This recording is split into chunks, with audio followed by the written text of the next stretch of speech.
«Aprenda su lugar, vieja estúpida». Esas fueron las últimas palabras que escuché antes de sentir cómo mis cabellos eran arrancados con tanta fuerza que pensé que mi cuero cabelludo se desprendería. Mi yerno Emiliano me arrastró por el pasillo como si fuera un saco de basura. Mis rodillas golpearon el piso de cerámica fría. Sentí el sabor de la sangre en mi boca. Me arrojó dentro de un cuarto pequeño al fondo de la casa. Un cuarto sin ventanas que antes guardaba cajas viejas y herramientas oxidadas. La puerta se cerró con un golpe seco. Escuché la llave girar en la cerradura. Me quedé ahí, en el piso, temblando. No de miedo, de rabia. Me llamo Esperanza Costilla. Tengo 60 años. Y durante casi 2 años permití que mi propia hija y su esposo me convirtieran en una prisionera dentro de mi propia casa. Pero esa noche, encerrada en ese cuarto oscuro que olía a humedad y abandono, con el labio partido y el orgullo destrozado, saqué de mi sostén algo que ellos nunca supieron que tenía. Un teléfono celular secreto. Mis manos temblaban mientras escribía un mensaje. Solo una dirección. Solo 3 palabras más. Necesito ayuda urgente. Lo envié a un viejo conocido. 25 minutos después, escuché las sirenas. Y en ese momento, Isela y Emiliano descubrieron con quién se habían metido. Pero para entender cómo llegué a ese cuarto oscuro, con el cabello revuelto y el corazón roto, debo regresar al principio, al día en que todo parecía perfecto, al día en que aún creía que mi hija me amaba. A veces confiamos demasiado en quien no debemos. ¿Tú también te has decepcionado de alguien que amabas? Cuéntame tu historia en los comentarios. Quiero leerte. Hace 3 años, mi vida era completamente diferente. Vivía sola en una casa modesta, pero digna en la colonia Lindavista, al norte de la Ciudad de México. Una casa de 2 plantas con un pequeño jardín donde cultivaba jazmines y bugambilias. Por las mañanas, el aroma del café de olla se mezclaba con el canto de los pájaros. Tenía mi rutina, mis amigas del mercado, mis paseos por el parque los domingos. Trabajé durante 35 años como secretaria ejecutiva en una firma de abogados reconocida. No fue una vida de lujos, pero fue una vida honesta. Cuando mi esposo Rodrigo murió hace 10 años de un infarto fulminante, quedé sola. Isela ya estaba casada, ya tenía su propia familia. O eso creía yo. Mi pensión no era millonaria, pero era suficiente. 7,200 pesos al mes, una cantidad modesta pero digna que me permitía vivir sin pedirle nada a nadie. Pagaba mis servicios, compraba mi despensa, incluso me daba el lujo de invitar a Isela y a sus 2 hijos a comer cada 15 días. Recuerdo esas comidas con una claridad que duele. Yo preparaba mole poblano, el favorito de Isela desde niña. Ponía la mesa con el mantel bordado que me regaló mi madre. Mis nietos, Sebastián y Valeria, corrían por el jardín mientras yo les preparaba aguas frescas de Jamaica. Isela llegaba con una sonrisa. Me abrazaba. Me decía, «Huele delicioso, mamá. Nadie cocina como tú». Emiliano siempre llegaba tarde, siempre con el ceño fruncido, siempre con el teléfono en la mano. Al principio pensé que era solo estrés del trabajo. Isela me había dicho que él tenía un negocio de refacciones para autos, que las cosas estaban difíciles, que la economía no ayudaba. Yo asentía, yo servía más mole, yo callaba cuando él alzaba la voz para decirle a Isela que la comida estaba demasiado condimentada o que los niños hacían mucho ruido. «Es su carácter, mamá», me decía Isela después, cuando lo disculpaba. «Tú sabes cómo son los hombres cuando tienen presión». Y yo callaba. Siempre he sido de las que callan, pero hubo un momento en que Isela empezó a visitarme con más frecuencia. Ya no solo los domingos, de repente aparecía entre semana, siempre con alguna excusa. «Mamá, pasaba por aquí y quise saludarte». «Mamá, los niños querían verte». «Mamá, ¿tienes un cafecito?». Al principio me alegraba. Pensé que mi hija finalmente entendía el valor de pasar tiempo con su madre. Pensé que la vida le había enseñado que la familia es lo único que importa. Qué ingenua fui. Las visitas siempre terminaban igual. Tomábamos café, platicábamos de trivialidades, y luego, casi como si fuera casual, Isela dejaba caer una pregunta. «Mamá, ¿y cómo vas con tus gastos? Mamá, ¿te alcanza la pensión? Mamá, si algún día necesitas ayuda, sabes que puedes contar conmigo, ¿verdad?». Yo le sonreía, le decía que estaba bien, que no necesitaba nada, pero Isela insistía. Es que me preocupo por ti, mamá. Estás sola. ¿Y si te pasa algo? ¿Y si te enfermas y no tienes dinero para los medicamentos? Esas palabras se quedaban flotando en el aire como humo, y aunque yo las apartaba, aunque yo insistía en que estaba perfectamente bien, algo dentro de mí comenzó a sentirse incómodo. Fue en una de esas visitas cuando vi el teléfono de Isela vibrar sobre la mesa. Ella lo tomó rápidamente, demasiado rápidamente. Vi el nombre en la pantalla antes de que ella lo girara. Emiliano. No contestes enfrente de ella. Mi corazón dio un vuelco. Isela se levantó de la mesa. Perdón, mamá. Es del trabajo. Regreso en un momento. Salió al jardín. Cerró la puerta corredera de vidrio. Pero yo podía verla a través del cristal. La vi caminar de un lado a otro. La vi gesticular. La vi mirar hacia la cocina, hacia donde yo estaba, con una expresión que no supe descifrar. Cuando regresó, su sonrisa era forzada. «Mamá», dijo, sentándose de nuevo frente a mí. «Emiliano y yo hemos estado pensando. Tú aquí sola, en esta casa tan grande. Nosotros en ese departamento tan chiquito con los niños. ¿No crees que sería mejor, que sería más lógico, vivir todos juntos?» Sentí un peso en el estómago. «¿Vivir juntos?», repetí. «Sí, mamá. Piénsalo. Tú nos ayudarías con los niños. Nosotros te cuidaríamos a ti. Sería perfecto. Como una familia de verdad». Algo en su tono de voz no me gustó. Algo en la forma en que pronunció «familia de verdad» sonaba hueco. Pero Isela era mi única hija. Y yo, a mis 60 años, estaba cansada de estar sola. «Déjame pensarlo», le dije. Esa noche no pude dormir. Me quedé sentada en mi mecedora, mirando por la ventana hacia el jardín oscuro. Las bugambilias se mecían con el viento. La luna llena iluminaba las macetas de barro. Y por primera vez en mucho tiempo, sentí miedo. No de estar sola, sino de ya no estarlo. 3 semanas después, Isela y Emiliano se mudaron a mi casa. Trajeron sus muebles, trajeron sus cajas, trajeron su ruido. Y desde el primer día, sentí que ya no era mi casa. Emiliano caminaba por los pasillos como si fuera el dueño. Movía mis cosas sin preguntar. Cambió el canal de la televisión, aunque yo estuviera viéndolo. Abrió la alacena y se quejó de que no había comida de verdad. «Va, puras chucherías de vieja», dijo, tirando a la basura mis galletas Marías y mi avena. Isela solo reía. «No le hagas caso, mamá, ya sabes cómo es». Pero yo no sabía cómo era, porque el Emiliano que yo conocía en las comidas familiares era callado, distante. Este Emiliano era invasivo, grosero, territorial, y mi hija lo dejaba hacer. La primera señal real llegó 2 meses después de que se mudaran. Yo estaba en la cocina preparando el desayuno cuando Isela entró con un sobre de papel manila. «Mamá, necesito que firmes esto». Dejó el sobre la mesa. «¿Qué es?», pregunté, secándome las manos en el delantal. «Solo son unos papeles para actualizar tu seguro médico. Por si acaso. Ya sabes, a tu edad es importante tener todo en orden». Algo en su mirada evitaba la mía. Abrí el sobre. Había varios documentos, letras pequeñas, términos legales que no entendía del todo.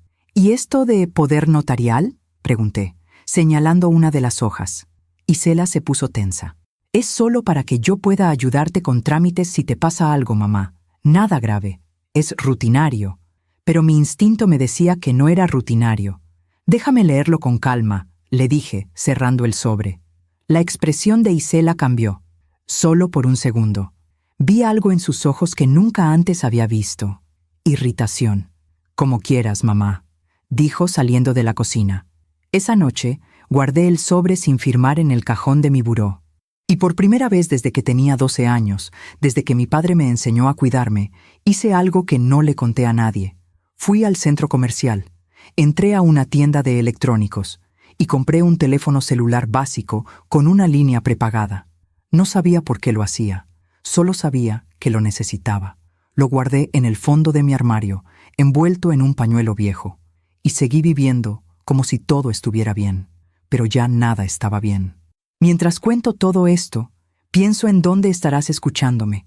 Escribe el nombre de tu ciudad en los comentarios. Los siguientes meses fueron una lenta agonía disfrazada de normalidad. Isela dejó de preguntarme por los papeles del poder notarial, pero yo sabía que no se había olvidado. Lo veía en la forma en que me observaba cuando yo revisaba mi correo. Lo veía en la forma en que entraba a mi habitación sin tocar, como buscando algo. Emiliano, por su parte, se volvió cada vez más presente en la casa y más ausente en el trabajo. Su supuesto negocio de refacciones parecía no existir. Se levantaba tarde, pasaba horas frente a la televisión, gritaba cuando los niños hacían ruido y siempre me miraba con ese desprecio apenas disimulado. «Ya hiciste la comida, Esperanza», me decía. «Nunca, doña Esperanza. Nunca, suegra. Solo Esperanza, como si yo fuera su empleada». Un día me atreví a corregirlo. «Me gustaría que me llamaras con más respeto, Emiliano». Él soltó una carcajada. «¿Respeto? Estás viviendo bajo el mismo techo que yo, comiendo de mi comida, usando mi luz, mi agua. Y tú me pides respeto». Me quedé helada. «Esta es mi casa», dije, con la voz más firme que pude. «Por ahora», respondió él, y salió de la cocina. «Por ahora». Esas dos palabras se quedaron conmigo como una astilla clavada en el pecho. ¿Qué quiso decir con «por ahora»?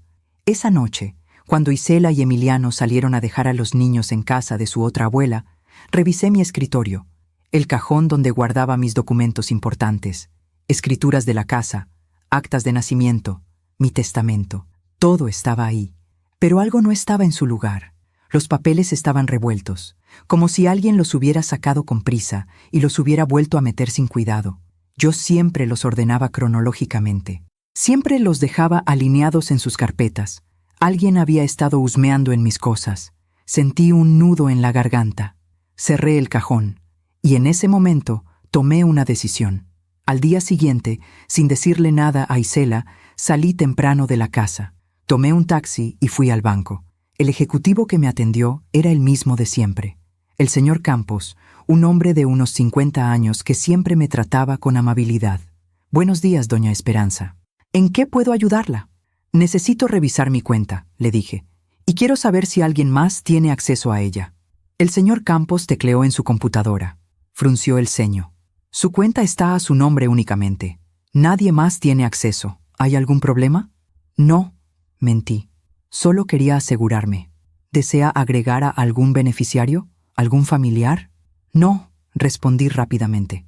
«De hecho, quiero que nadie pueda hacer movimientos sin mi presencia física aquí en el banco». «¿Es posible?» El señor Campos asintió. «Claro, podemos poner una restricción de seguridad. Cualquier movimiento mayor a 1,000 pesos requerirá su firma y su identificación en ventanilla. Hágalo, por favor». Firmé los documentos necesarios. Y cuando salí del banco, respiré un poco más tranquila. Pero esa tranquilidad duró poco. 2 semanas después, llegó el primer día de depósito de mi pensión. Era día 3 del mes. Siempre llegaba el día 3.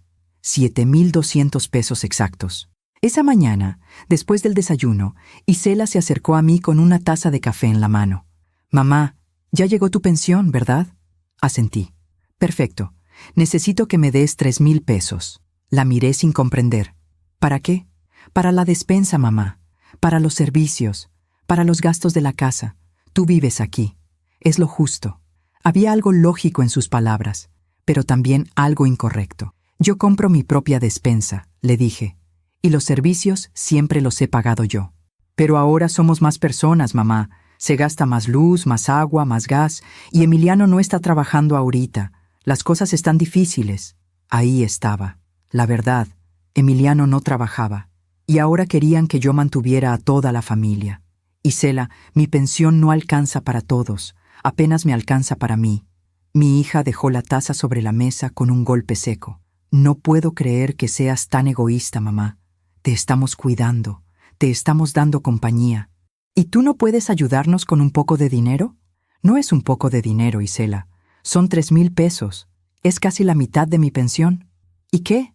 ¿En qué los gastas tú?» «¿En qué, mamá? Aquí no pagas renta. Aquí no pagas casi nada. Eres una malagradecida». Las palabras me dolieron más que cualquier golpe físico. Malagradecida. Mi propia hija me llamó malagradecida en mi propia casa. «Voy a pensarlo», le dije, solo para terminar la conversación. Isela se levantó de la mesa y salió de la cocina sin despedirse. Esa tarde, cuando fui al mercado, sentí una opresión en el pecho que no me dejaba respirar bien. Caminé entre los puestos de frutas y verduras como en automático. Compré jitomates, compré cebollas, compré lo mínimo. Y cuando regresé a casa, Emiliano estaba sentado en mi sillón favorito, mi mecedora, la que mi esposo Rodrigo me regaló en nuestro 20º aniversario. «Necesitamos hablar», me dijo, sin siquiera mirarme. Dejé las bolsas del mercado en la mesa de la cocina. ¿De qué? De dinero. Isela me contó que no quieres cooperar con los gastos. No es que no quiera, es que no puedo. Emiliano se levantó de la mecedora, caminó hacia mí, se plantó frente a mí con los brazos cruzados. «Mira, Esperanza, las cosas son así. Tú vives aquí porque nosotros te lo permitimos. Esta casa es grande, cuesta mantenerla, y tú tienes una pensión que no te ganaste sola, porque tu esposo también aportó. Así que esa pensión también le corresponde a Isela». Me quedé sin palabras. «Mi pensión es mía», logré decir. «Tu pensión es de la familia, y aquí la familia somos todos. Así que cada mes vas a dar 3,000 pesos para la casa. No es negociable». «¿Y si no quiero?». Emiliano sonrió. Fue una sonrisa fría, calculadora. «Entonces vas a tener que buscarte otro lugar donde vivir. Y a tu edad, con lo que cuesta una renta, buena suerte». Se dio la vuelta y salió de la cocina. Yo me quedé ahí, de pie, con las manos temblando. Esa noche no cené. No pude. Me encerré en mi habitación y me senté en la cama. Miré alrededor, las paredes que yo misma pinté de color durazno, la cómoda que compré con mi primer sueldo, las fotografías de Rodrigo, de Isela de niña, de mis padres, todo lo que había construido, todo lo que había cuidado, y ahora me lo estaban quitando. Abrí el armario, saqué el pañuelo viejo del fondo y desenvolví el teléfono celular secreto. Lo encendí. Tenía batería, y en ese momento, aunque todavía no sabía qué iba a hacer, supe que ese pequeño aparato sería mi salvación. Guardé un número, un solo número, un viejo conocido que no veía desde hacía años, alguien que me debía un favor, alguien en quien podía confiar. No lo llamé, todavía no, pero saber que podía hacerlo me dio un poco de fuerza. 3 días después, Isela entró a mi habitación sin tocar la puerta. Yo estaba doblando ropa. «Mamá, necesito tu tarjeta del banco». Levanté la vista. «¿Mi tarjeta?» «Sí, voy a ir al súper. Necesito comprar despensa. Dame la tarjeta y tu NIP». «Isela, yo voy contigo. Compro mi despensa como siempre». «No, mamá, ya no. Ahora yo me encargo de todo. Es más fácil así. Dame la tarjeta». «No». La palabra salió de mi boca antes de que pudiera detenerla. Isela entrecerró los ojos. «¿Cómo que no? No te voy a dar mi tarjeta». «¿Por qué no? ¿No confías en mí? ¿En tu propia hija?» «No es eso, Isela. Es que esa tarjeta es mía, es mi pensión. Y yo la manejo».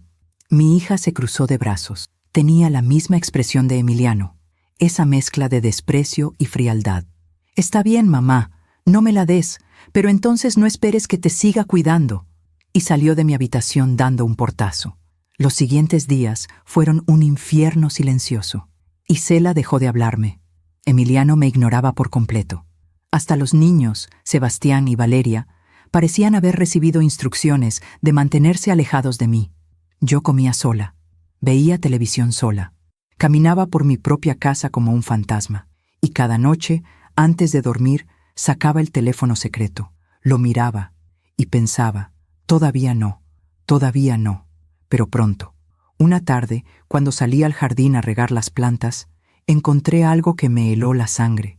Mis bugambilias, mis hermosas bugambilias que había cuidado durante años, estaban arrancadas. Alguien las había arrancado de raíz y las había tirado a la basura.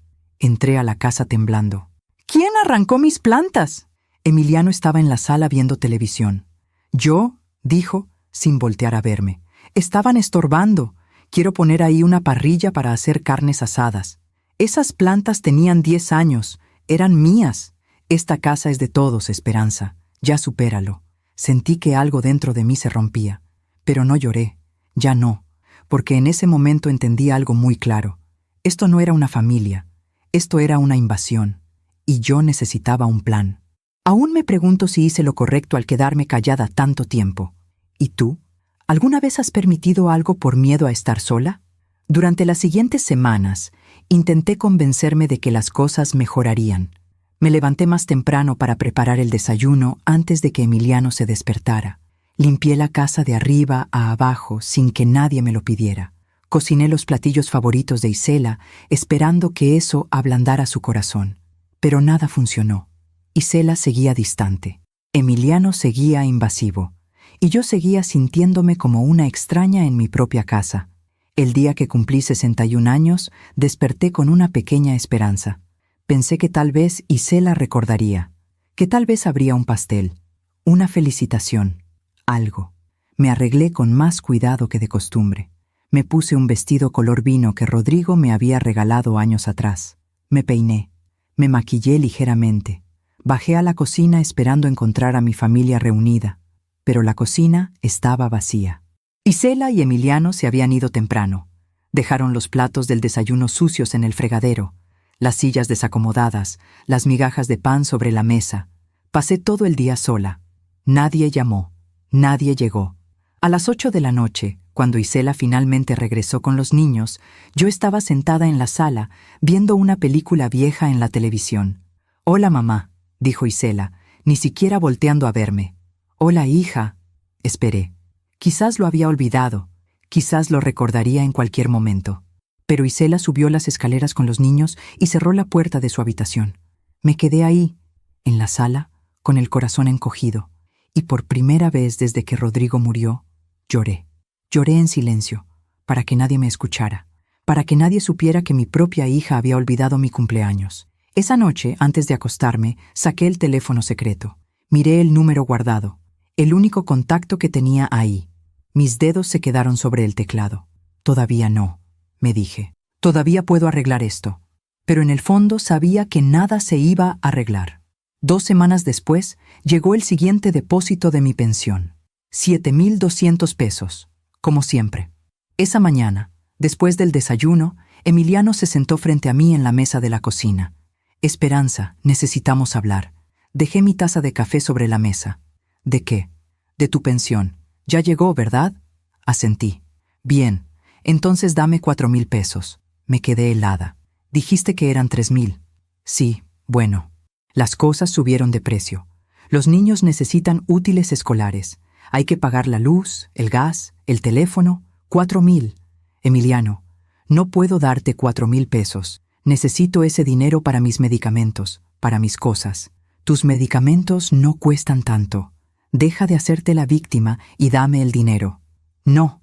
La palabra salió firme, más firme de lo que esperaba. Emiliano se levantó de la silla, caminó hacia mí, se inclinó sobre la mesa, acercando su rostro al mío. ¿Sabes qué, Esperanza?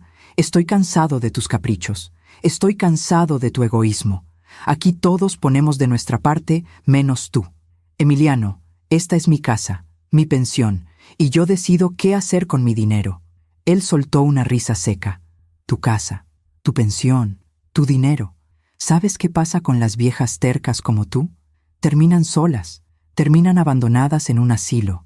¿Es eso lo que quieres? Sentí un escalofrío recorrerme la espalda. Estás amenazándome. No te estoy amenazando. Te estoy diciendo la verdad. Si no quieres cooperar con esta familia, entonces no eres parte de esta familia. Y las personas que no son parte de la familia, sobran. Se enderezó, me dio la espalda, y antes de salir de la cocina, se detuvo en el umbral de la puerta. Tienes hasta mañana para darme esos 4,000 pesos, o empiezo a buscar asilos. Y salió. Me quedé sentada en la cocina, temblando. No de miedo, de rabia. Pero más que rabia, sentía algo peor. Sentía impotencia. Porque por más que quisiera echarlos de mi casa, por más que quisiera gritarles que se fueran, sabía que no era tan fácil. Eran mi hija, mis nietos, y yo, a pesar de todo, aún los amaba. Esa tarde, cuando Isela llegó de la calle, la esperé en la sala. «Isela, necesito hablar contigo». Mi hija se quitó los zapatos y se dejó caer en el sillón. «¿Qué pasa, mamá?» Emiliano me pidió 4,000 pesos de mi pensión y me amenazó con meterme a un asilo si no se los doy. Esperé alguna reacción. Esperé que Isela se indignara, que defendiera a su madre, que le dijera a su esposo que estaba fuera de lugar, Pero Isela solo suspiró. Ay, mamá, Emiliano no te amenazó. Solo está estresado. Las cosas están muy difíciles para nosotros. ¿Difíciles? ¿Y para mí no? Esta es mi casa, Isela, mi pensión. No puedo mantener a toda una familia. No te estamos pidiendo que mantengas a toda la familia. Solo que cooperes. Solo que seas justa. ¿Justa? ¿Justa con quién? ¿Con el hombre que arrancó mis plantas? ¿Con el hombre que me falta al respeto todos los días? Isela se puso de pie. Ya estoy cansada de esta conversación, mamá. Siempre eres la víctima. Siempre te quejas. ¿Sabes qué? Emiliano tiene razón. Eres egoísta. Siempre lo has sido. Las palabras me golpearon como piedras. Isela. No, mamá. Déjame terminar. Toda mi vida has sido así. Cuando papá murió, solo pensaste en ti, en tu dolor, en tu soledad. Nunca pensaste que yo también lo había perdido, que yo también estaba sufriendo. Eso no es cierto. Sí lo es. Y ahora que finalmente tengo una familia y necesito ayuda, tú me das la espalda. Tú me niegas lo único que te pido. No te estoy negando nada, Isela. Solo te estoy diciendo que no puedo darte 4,000 pesos cada mes. Es demasiado. Entonces dame 2,000, algo. Pero deja de hacerte la mártir. La miré. Realmente la miré. Y no reconocí a la mujer que tenía enfrente. Esa no era mi hija. Esa no era la niña que yo crié. Esa no era la pequeña Isela que me abrazaba y me decía, «Te amo, mami», antes de dormir. Esa mujer tenía los ojos fríos de Emiliano.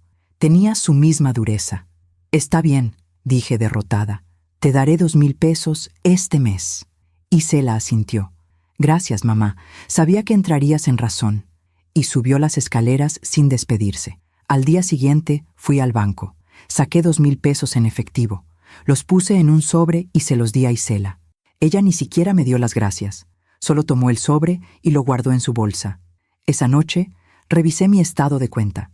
Me quedaban 5,200 pesos. Tenía que pagar la luz, 800 pesos, el gas, 400 pesos, el teléfono, 300 pesos, mis medicamentos para la presión, 900 pesos y mi despensa.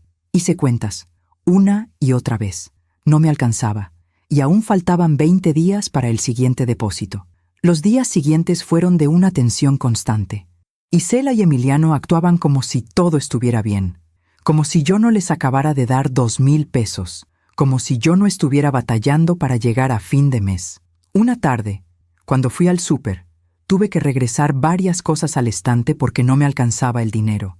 La cajera me miró con lástima cuando le pedí que quitara el queso, el jamón y el pollo. ¿Segura, señora? Sí, hija, segura. Regresé a casa solo con lo básico: frijoles, arroz, jitomate, cebolla, tortillas. Esa noche, Emiliano se burló de mi cena. ¿Frijoles otra vez, Esperanza? ¿No tienes imaginación? No le contesté. Solo comí en silencio. Al día siguiente, cuando estaba limpiando mi habitación, encontré algo extraño. Mi joyero estaba abierto. Yo siempre lo mantenía cerrado. Siempre. Lo revisé con el corazón acelerado. Faltaba algo. Mis aretes de oro. Los que Rodrigo me regaló en nuestro aniversario número 15. Los únicos aretes de valor que tenía. Habían desaparecido. Bajé las escaleras corriendo. ¡Isela! ¡Isela! Mi hija salió de la cocina. ¿Qué pasa, mamá? ¿Por qué gritas? Mis aretes de oro. ¿Los has visto? Isela se encogió de hombros. No, mamá. No sé de qué aretes hablas. Los aretes que tu padre me regaló, los que siempre están en mi joyero, han desaparecido. Pues no sé, mamá. A lo mejor los perdiste. Tú sabes que ya no tienes tan buena memoria. Me quedé helada. Yo no los perdí. Alguien los tomó. Isela me miró con fastidio. ¿Me estás acusando de algo? Yo no dije eso, pero lo estás insinuando. ¿Crees que yo te robé tus aretes? Isela, solo pregunto si los has visto. No, mamá, no los he visto, y me parece muy feo que andes acusando a tu propia familia de robo. Se dio la vuelta y se fue. Yo me quedé ahí, en medio de la sala, sintiéndome más sola que nunca. Subí a mi habitación, cerré la puerta con seguro, y lloré. Lloré por los aretes, lloré por el dinero, lloré por mi dignidad, pero sobre todo, lloré porque finalmente entendí algo. No estaba perdiendo mis cosas por descuido, me las estaban robando, Y cuando saqué el teléfono secreto esa noche, ya no pensé todavía no. Pensé pronto, muy pronto. Mientras cuento todo esto, pienso en dónde estarás escuchándome. Escribe el nombre de tu ciudad en los comentarios. El mes siguiente llegó mi pensión como siempre, 7,200 pesos. Pero esta vez algo era diferente. Esta vez yo estaba preparada. Fui al banco el mismo día del depósito. Llegué temprano, antes de que abrieran las tiendas del centro. Me senté en la banca de la entrada y esperé. Cuando el señor Campos llegó, me saludó con su amabilidad de siempre. «Buenos días, doña Esperanza. Qué temprano por aquí». «Buenos días. Necesito hablar con usted. Es importante». Me hizo pasar a su escritorio. Cerró la puerta de la oficina. «¿Qué sucede?» Respiré profundo. «Necesito que me explique algo. Si alguien quisiera sacar dinero de mi cuenta sin que yo esté presente, ¿podría hacerlo?» El señor Campos frunció el ceño. «No, doña Esperanza. Como le expliqué hace unos meses, pusimos restricciones en su cuenta. Cualquier movimiento requiere su presencia física y su identificación». «¿Por qué lo pregunta? ¿Tiene alguna sospecha?» «Sí, creo que mi familia está tratando de acceder a mi dinero». El señor Campos asintió lentamente. «Entiendo. Desafortunadamente, es algo más común de lo que se piensa. Familiares que se aprovechan de adultos mayores. ¿Alguien le ha pedido su tarjeta o su NIP?» «Sí, mi hija». ¿Y se los dio?» «No». «Bien, manténgalo así. Y si me permite un consejo personal, considere abrir una cuenta de ahorro secreta, una que solo usted conozca, para emergencias». Sus palabras me dieron una idea. ¿Puedo hacerlo ahora? Por supuesto. 30 minutos después, salí del banco con una nueva tarjeta de débito. Una cuenta de ahorro completamente independiente a mi pensión. Había transferido 2,000 pesos a esa cuenta. Dinero que nadie sabía que existía. Guardé la tarjeta en el lugar más seguro que se me ocurrió, dentro de una caja de avena en la alacena de mi habitación. Nadie revisaría ahí. Cuando regresé a casa, Emiliano estaba esperándome en la sala. «¿Dónde estabas?» «Fui al banco». «¿Al banco? ¿Para qué?» «Para sacar dinero». Emiliano extendió la mano. «Dame 3,000 pesos». «¿3,000? ¿El mes pasado acordamos 2,000? Las cosas cambiaron. Los niños necesitan uniformes nuevos. Dame 3,000». Sentí que la sangre me hervía. «No te voy a dar 3,000 pesos, Emiliano». Su expresión se endureció. «¿Cómo dijiste?» «Que no. Ya te di 2,000 el mes pasado. No puedo seguir dándote más». Emiliano se levantó del sillón. Caminó hacia mí con pasos lentos y calculados. «Escúchame bien, vieja. Tú no decides nada en esta casa. Aquí yo mando. Y si yo te digo que me des 3,000 pesos, ¿me los das?» «Esta es mi casa», dije, aunque mi voz temblaba. «Y tú no mandas nada aquí». Por un momento pensé que me iba a golpear. Vi la rabia en sus ojos. Vi cómo cerraba los puños. Pero entonces apareció Isela en las escaleras. «¿Qué pasa aquí?» «Tu mamá no quiere cooperar», dijo Emiliano, sin quitarme los ojos de encima. Isela bajó las escaleras. Se colocó junto a su esposo, los dos frente a mí. «Mamá, dame el dinero». «Isela, no puedo seguir dándoles dinero todos los meses. Mi pensión no alcanza». «Entonces vende algo». Me quedé sin aliento. «¿Qué venda algo?» «Sí, mamá. Esta casa está llena de cosas viejas que no usas. Vende la vajilla de porcelana de la abuela, vende los cuadros, vende lo que sea. Pero consigue el dinero». «Isela, esa vajilla es de mi madre. Es lo único que me queda de ella». «¿Y qué? ¿Vas a dejar que tu familia pase necesidades por un plato viejo?» No podía creer lo que estaba escuchando. «Ustedes no están pasando necesidades. Emiliano simplemente no quiere trabajar». El golpe llegó tan rápido que no lo vi venir. Emiliano me dio una bofetada. No fue fuerte, no me tiró al piso, pero el impacto emocional fue devastador. Me llevé la mano a la mejilla, sentí el ardor, sentí las lágrimas brotando. «¡Emiliano!», gritó Isela, pero no lo gritó por indignación. Lo gritó por miedo, miedo a que yo hiciera algo. Emiliano me señaló con el dedo. «La próxima vez que me faltes al respeto, no será solo una cachetada, ¿entendiste?». Y subió las escaleras. Me quedé ahí, de pie, con la mejilla ardiendo y el corazón destrozado. Isela me miró. Por un segundo, solo un segundo, vi algo en sus ojos. ¿Culpa? ¿Arrepentimiento? Pero entonces desvió la mirada. No debiste provocarlo, mamá. Y siguió a su esposo escaleras arriba. Me quedé sola en la sala. Y en ese momento algo dentro de mí se rompió definitivamente. Subí a mi habitación. Cerré la puerta con seguro. Saqué el teléfono secreto. Mis manos temblaban mientras escribía un mensaje. Hola, soy Esperanza. ¿Te acuerdas de mí? Necesito tu consejo. Es urgente. Lo envié. 3 minutos después llegó la respuesta. Claro que me acuerdo de ti, Esperanza. ¿Qué sucede? ¿Estás bien? Empecé a llorar mientras escribía. No, no estoy bien. Necesito ayuda.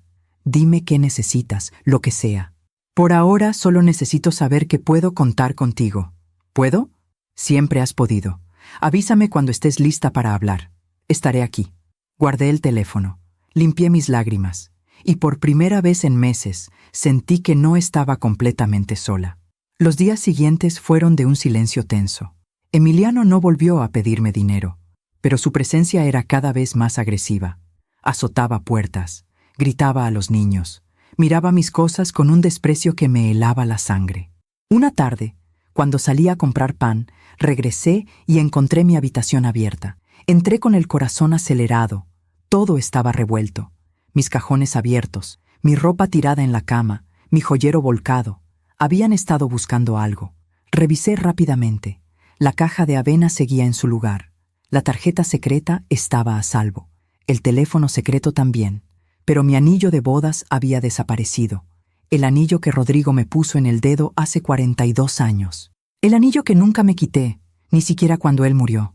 El anillo que me quitaba solo para bañarme y que guardaba en una cajita de terciopelo. Había desaparecido. Bajé las escaleras furiosa. ¡Isela! ¡Emiliano! Los encontré en la cocina. ¿Quién entró a mi habitación? Isela levantó la vista de su teléfono. ¿De qué hablas? Mi habitación está revuelta. Alguien entró, y mi anillo de bodas desapareció. Emiliano se encogió de hombros. Yo no fui. Yo tampoco, mamá, dijo Isela. A lo mejor lo perdiste. No lo perdí, me lo robaron, y sé que fueron ustedes. Emiliano se levantó de la silla. Cuidado con lo que dices, Esperanza. ¿O qué? ¿Me vas a golpear otra vez? Si es necesario. Isela se puso de pie. Ya basta, los dos. Mamá, nadie te robó nada. Estás paranoica. Estás inventando cosas. No estoy inventando nada. Primero fueron mis aretes. Ahora es mi anillo. ¿Qué sigue? ¿Van a vender toda mi casa mientras yo duermo? Isela soltó una risa seca. No seas ridícula. Pero algo en su mirada me confirmó lo que ya sabía. Ellos tenían mi anillo. Y lo habían vendido. Esa noche no pude dormir.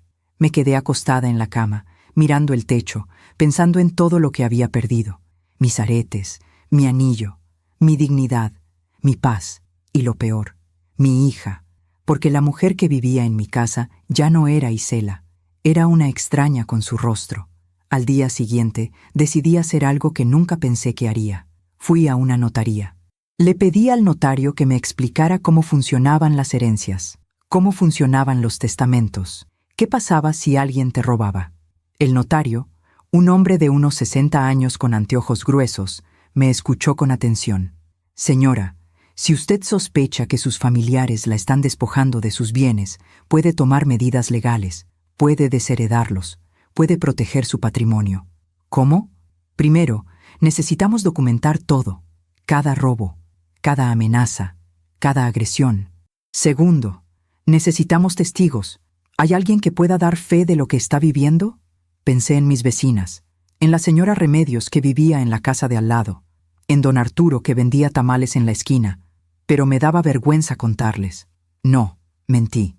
El notario asintió. Entonces será más difícil, pero no imposible. ¿Tiene usted algún documento que compruebe que la casa es suya?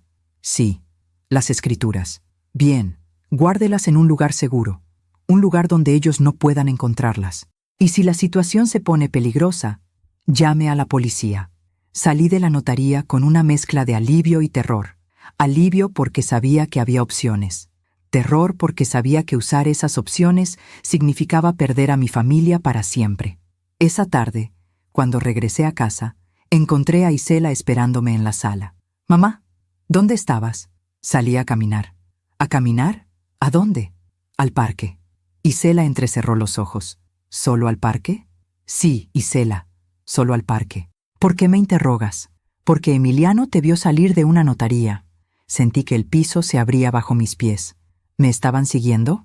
No te estábamos siguiendo. Emiliano pasaba por ahí y te vio. ¿Qué estabas haciendo en una notaría, mamá? Pensé rápido. Estaba preguntando por mi testamento. Quiero actualizarlo. ¿Actualizarlo?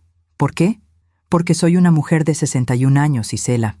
Es normal que tenga mis cosas en orden. Isela se cruzó de brazos. ¿Y qué vas a poner en ese testamento? La miré directo a los ojos. Eso es asunto mío. Mi hija apretó la mandíbula. Está bien, mamá. Guárdate tus secretos. Pero te advierto algo. Si estás pensando en desheredarme, te vas a arrepentir. ¿Me estás amenazando? No, te estoy avisando. Y salió de la sala. Esa noche, guardé las escrituras de la casa en un sobre manila. Las escondí dentro de una Biblia vieja que nadie abría. La Biblia la puse en el estante más alto de mi closet, detrás de unas cajas de zapatos, y saqué el teléfono secreto. Escribí otro mensaje. Creo que pronto voy a necesitar tu ayuda de verdad. ¿Sigues ahí? La respuesta llegó en segundos. Aquí estoy. Dime qué necesitas y cuándo lo necesitas. Pronto. Te avisaré pronto. Guardé el teléfono, y por primera vez en mucho tiempo, sentí que tenía un plan. Un plan para salir de esto. Un plan para recuperar mi vida. Pero antes de poder ejecutarlo, las cosas se pusieron mucho peor. 3 días después, llegó el cobrador de la luz. Tocó a la puerta. Yo abrí. Buenos días, señora. Vengo a dejar el recibo de la luz. Me entregó el papel. Lo abrí. 3,200 pesos. Me quedé helada. Debe haber un error. Mi recibo nunca pasa de 800 pesos. No hay error, señora. Hubo un consumo excesivo este bimestre. Pero eso es imposible. El cobrador se encogió de hombros. Es lo que marca el medidor. Si tiene alguna duda, puede llamar a la compañía. Se fue. Yo me quedé ahí, con el recibo en la mano, sintiendo cómo la rabia crecía dentro de mí. Entré a la casa. Fui directo a la sala, donde Emiliano estaba viendo televisión. ¿Qué es esto?, le dije, mostrándole el recibo. Él ni siquiera volteó a verme. El recibo de la luz. 3,200 pesos, Emiliano. ¿Qué hicieron? ¿Dejaron todas las luces prendidas las 24 horas? No sé de qué hablas. Claro que sabes. Este recibo está inflado y sé que fue a propósito. Ustedes están tratando de quebrarme económicamente para que les dé más dinero. Emiliano finalmente me miró y sonrió. Esa sonrisa fría y calculadora que ya conocía. Paga el recibo, Esperanza, o nos cortan la luz. Y si nos cortan la luz, los niños no van a poder hacer su tarea. ¿Quieres eso? Esto es tu culpa. Pruébalo. No pude, porque no tenía pruebas. Solo tenía un recibo imposible y la certeza de que me estaban destruyendo lentamente. Esa noche, saqué el teléfono secreto por última vez antes de que todo explotara. Escribí un mensaje largo. Le conté todo. El dinero, las amenazas, los robos, la bofetada, el recibo inflado. Y terminé con una pregunta. ¿Qué hago? Ya no aguanto más. La respuesta llegó 1 hora después. Esperanza, lo que estás viviendo es violencia patrimonial y abuso familiar. Puedes denunciarlos. Yo puedo ayudarte. Pero necesito que me digas, ¿estás lista para dar ese paso? Porque una vez que empieces, no hay vuelta atrás. Leí el mensaje una y otra vez. ¿Estaba lista? ¿Estaba lista para denunciar a mi propia hija? ¿Estaba lista para perder a mis nietos? ¿Estaba lista para quedarme completamente sola? No lo sabía, pero sabía una cosa. No podía seguir viviendo así. Escribí una última respuesta esa noche. Todavía no estoy lista, pero pronto lo estaré. Gracias por estar ahí. Guardé el teléfono. Apagué la luz y me preparé para lo que vendría, porque sentía en mis huesos que algo terrible estaba por suceder. Y tenía razón. Lo que sucedió 3 días después cambió todo. Era viernes por la tarde. Yo estaba en la cocina preparando sopa de verduras. Los niños, Sebastián y Valeria, jugaban en el patio trasero. Isela había salido al mercado, y Emiliano estaba en su habitación, como siempre, viendo la televisión. O eso creía yo. Cuando subí a mi cuarto a buscar un suéter porque empezaba a hacer frío, escuché voces. Venían de la habitación de Isela y Emiliano. La puerta estaba entreabierta. Normalmente no me detengo a escuchar conversaciones ajenas, pero algo en el tono de voz de Emiliano me hizo quedarme inmóvil en el pasillo. «Te digo que ya casi está», decía Emiliano. «¿Estás seguro?», respondió otra voz. No era Isela, era un hombre. Me acerqué con cuidado. Puse la espalda contra la pared y escuché. «Sí, compadre. La vieja ya está prácticamente quebrada. Le hemos sacado como 6,000 pesos en estos 2 meses. Y todavía le quedan las joyas que le faltan, algunos muebles que podemos vender y lo más importante, la casa». «¿Y ella ya firmó el poder notarial?». «No. Se puso terca con eso. Pero no importa. Tengo otro plan». «¿Cuál?». «Voy a hacer que se vea mentalmente incapaz. Voy a documentar que está senil, que se le olvidan las cosas, que dice que le roban cuando ella misma las pierde. Ya llevo un cuaderno con anotaciones. Cuando tenga suficiente, la llevo con un médico que me debe un favor y consigo un certificado de incapacidad mental». El otro hombre soltó una risa. «Eres un cabrón, Emiliano. Los negocios son negocios, compadre. Esa casa vale como 3 millones de pesos. Está en una zona que se está revalorizando. Si logro que Isela herede todo y luego convenzo a mi suegra de firmar la casa a nombre de Isela, podemos venderla y dividir el dinero». «¿E Isela sabe todo esto?». Hubo un silencio. «Isela sabe lo que necesita saber. Ella cree que solo estamos ahorrando un poco de dinero hasta que mi negocio despegue. No sabe que ya vendí sus aretes y su anillo. No sabe que estoy inflando los recibos para sacarle más dinero. Y definitivamente no sabe que planeo vender esta casa en cuanto sea legalmente posible. ¿Y si la vieja se da cuenta? No se va a dar cuenta. Y si se da cuenta, ya es demasiado tarde. Además, ¿a quién le va a decir? No tiene amigos, no tiene familia. Está sola, completamente sola». Sentí que las piernas me temblaban. Me alejé de la puerta con cuidado. Bajé las escaleras sin hacer ruido. Entré a mi habitación, cerré la puerta con seguro y me dejé caer en la cama. No podía respirar. Todo era mentira. Todo era una trampa. Emiliano nunca tuvo intención de convivir como familia. Nunca tuvo intención de cuidarme. Desde el principio, desde el primer día que se mudaron a mi casa, su único objetivo era despojarme de todo. Y lo peor de todo, Isela lo sabía. Tal vez no sabía los detalles. Tal vez no sabía sobre las joyas vendidas o los recibos inflados, pero sabía que me estaban usando, sabía que me estaban robando, y no hizo nada para detenerlo. Me quedé acostada en la cama, mirando el techo, sintiendo cómo todo mi mundo se desmoronaba. Pensé en Rodrigo, en lo que él diría si estuviera vivo, en cómo me protegería, en cómo echaría a Emiliano de la casa a patadas, pero Rodrigo no estaba, y yo estaba sola. Completamente sola. Saqué el teléfono secreto. Mis manos temblaban tanto que apenas podía escribir. «Necesito verte. Urgente». Descubrí algo grave. La respuesta llegó en 2 minutos. «¿Dónde y cuándo?». «Mañana, en la cafetería del parque, a las 10 de la mañana. Ahí estaré». «¿Estás en peligro ahora?». «No lo sé, pero tengo miedo. Si sientes que estás en peligro inmediato, llámame. Al número que te di. No importa la hora. ¿De acuerdo?». «De acuerdo». Guardé el teléfono, y esa noche no pude dormir. Cada ruido me sobresaltaba. Cada paso en el pasillo me hacía pensar que venían por mí. Cada crujido de la casa me hacía imaginar lo peor. A las 3 de la madrugada, escuché que alguien intentaba abrir la puerta de mi habitación. La manija se movió. 1 vez, 2 veces. Luego, silencio. Me quedé congelada en la cama, sin atreverme a respirar. Minutos después, escuché pasos alejándose. Al día siguiente, desperté con ojeras y el corazón acelerado. Esperé a que Isela y Emiliano salieran. Le habían dicho a los niños que los llevarían a casa de la otra abuela. En cuanto se fueron, me arreglé rápidamente. Me puse un suéter, tomé mi bolsa y salí de la casa. Caminé rápido hacia el parque. Sentía que alguien me seguía, aunque cuando volteaba no había nadie. Llegué a la cafetería a las 10 en punto, y ahí estaba él, comandante Julián Ortega. Nos habíamos conocido hace 20 años, cuando yo trabajaba en la firma de abogados. Él era un joven policía que venía a presentar reportes.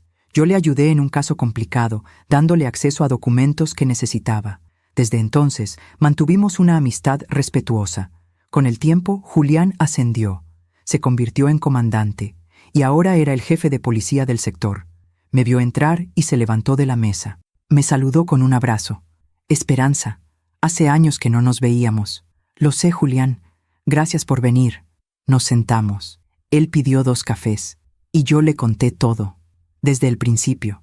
Desde el día que Isela me convenció de que vivieran juntos. Desde la primera vez que me pidieron dinero. Desde los robos. Desde la bofetada. Desde el recibo inflado. Y finalmente, le conté lo que escuché ayer. El plan de Emiliano. El certificado de incapacidad mental. La venta de la casa. Julián me escuchó en silencio. Su rostro se fue endureciendo con cada detalle. Cuando terminé, él dejó su taza de café sobre la mesa. Esperanza, lo que me estás describiendo es un delito grave. Es violencia patrimonial. Es fraude. Y si logran hacerte firmar algo bajo coacción o bajo el pretexto de incapacidad mental, también sería despojo. Lo sé, pero no tengo pruebas, Julián. Solo tengo mi palabra. Tu palabra es suficiente para empezar, pero necesitamos documentar todo. ¿Tienes recibos? ¿Mensajes? ¿Algo que demuestre lo que te están haciendo? Pensé rápido. Tengo el recibo de luz inflado. Tengo el estado de cuenta de mi banco, donde se ve que he estado retirando dinero constantemente. Y tengo esto. Saqué mi teléfono personal. Les mostré los mensajes que Isela me había enviado pidiéndome dinero. No eran muchos, pero eran algo. Julián los revisó. Esto ayuda, pero necesitamos más. Necesitamos pruebas concretas de las amenazas, de los robos. ¿Cómo? ¿Puedes grabar conversaciones? Me quedé helada. ¿Grabarlos? Sí. Si Emiliano vuelve a amenazarte o a pedirte dinero, grábalo. Con tu teléfono, sin que se dé cuenta. No sé si pueda. Julián puso su mano sobre la mía. Esperanza, entiendo que tienes miedo. Entiendo que es tu hija. Pero lo que te están haciendo es un crimen. Y si no hacemos algo ahora, van a terminar de despojarte de todo, incluyendo tu casa. Tenía razón. Lo sabía. Pero la idea de grabar a mi propia hija, de reunir pruebas contra ella, me partía el corazón. Necesito pensarlo, dije. Julián asintió. Está bien. Tómate tu tiempo, pero no mucho. Mientras más tiempo pase, más difícil será revertir el daño. Y si Emiliano logra conseguir ese certificado de incapacidad mental... No terminó la frase. No hizo falta. Nos despedimos con otro abrazo. Ten mi número en marcación rápida, me dijo Julián antes de irse. Si pasa algo, si sientes que estás en peligro, llámame. Llegaré en minutos. Asentí. Y regresé a casa con el corazón pesado. Cuando llegué, Isela y Emiliano ya habían regresado. Estaban en la sala, discutiendo en voz baja. En cuanto me vieron entrar, se callaron. «Hola, mamá», dijo Isela con una sonrisa forzada. «¿Dónde estabas?» «Fui a caminar al parque». «¿Al parque? ¿Sola?» «Sí, Isela. Sola. ¿Algún problema?» Emiliano me miró con desconfianza. «¿Con quién hablaste en el parque?» Sentí un escalofrío. «¿Cómo sabes que hablé con alguien?» «Te vi», dijo Emiliano. «Te vi entrando a la cafetería. ¿Con quién estabas?» Me quedé helada. ¿Me había seguido? «Con una amiga», mentí. «Una amiga del trabajo de hace años». «¿Qué amiga?» «Emiliano, no tengo por qué darte explicaciones». Él se levantó del sillón. «Sí tienes que dármelas, porque estás actuando muy raro últimamente, saliendo a escondidas, guardando secretos». «No estoy guardando secretos». «Sí lo estás. Y sé que estás planeando algo». «¿Y planear algo? ¿De qué hablas?» Emiliano caminó hacia mí.